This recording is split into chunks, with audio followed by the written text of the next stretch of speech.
If you hear relief in my voice, it's because we're talking about defensive tackles. What's up, everybody? This is Tom Lang, Director of Original Content at Warchant TV and Warchant.com, and today we're breaking down the defensive interior for Florida State, widely regarded as Florida State's most talented and deep position. Before we get going, hit the thumbs up button underneath this video. You'll help us find more Noles fans that are looking for great content, which is what we bring at Warchant TV. And if you haven't, subscribe to our channel. We've got live programming, we've got football-only content, recruiting content, all of the Florida State coverage that you want, we have at Warchant TV. It's completely free to subscribe, so please hit that button underneath this video. Thank you all so much for your support. As I mentioned in the open, here we go, talking about the defensive interior. Florida State is loaded at this position. It feels a little bit more like an FSU conversation from yesteryear. We'll begin today with the starters. Fabien Lovett, 6'4", 306, came back for another fall in Tallahassee, and Florida State is oh so happy to hear that. Lovett is the more athletic of the two starters in the interior for FSU, and one thing I noted in spring camp was just how quick his hands are. A couple of drills for the defensive linemen combine your footwork with your hand speed, and Fabien Lovett's hands are as quick as a boxer's. He's really something to watch. And again, number 0 will be a fixture for FSU this fall, starting at defensive tackle. The other of the two starters that came back for one more year, number 91, Robert Cooper, 6'2", 335 pounds. He's every bit of 335, but he's athletic for the size. If you're a big FSU fan, you know that in spring practice, Mike Norvell was racing Robert Cooper every day in practice until Norvell pulled his hamstring.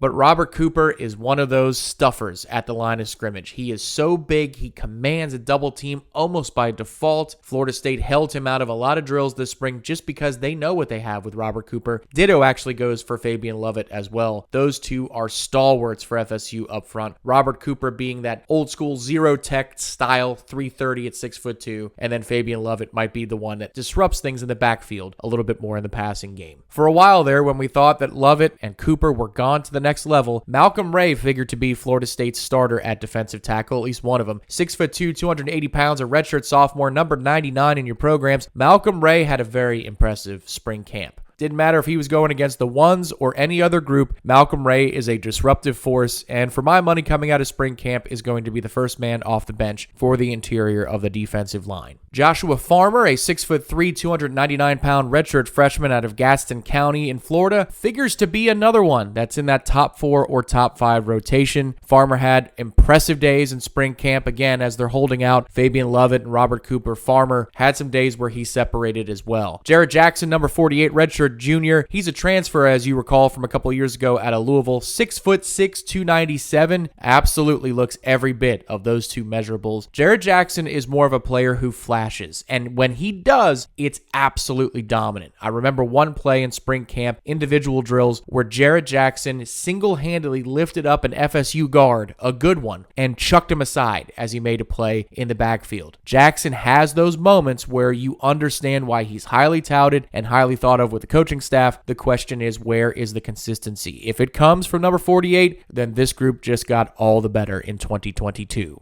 Now to some of the depth guys. Chambray Jackson, number 97, 6'3", 263, a redshirt freshman out of Boone in Orlando, a player who at this point is a longer-term prospect. We'll see if Chambray can take another step in fall camp, but right now he needs to be more worried about the guys who are behind him on the depth chart than the dudes that are above him on the depth chart, and that includes two very, very talented true freshmen who were early enrollees. Daniel Lyons, number 95, he might be my favorite freshman who was on campus in spring. Lyons is an impressive football player. 6'4", 283 pounds. He's from Homestead in Miami, teammates with Dante Anderson, as both of them made their way to Tallahassee this year. Lyons is a really good football player. And what do I mean by that? He has the natural instincts to make plays in the backfield and to disrupt. He did so against all teams of the offensive line at different points in spring camp, drawing huge praise from Odell Hagens for his in-game 11-on-11s or individual drills that they had with full contact. But why do I say football player and not something like technician? If you see Daniel Lyons on the practice fields in mechanical drills, there's a lot of refinement that needs to come into his game.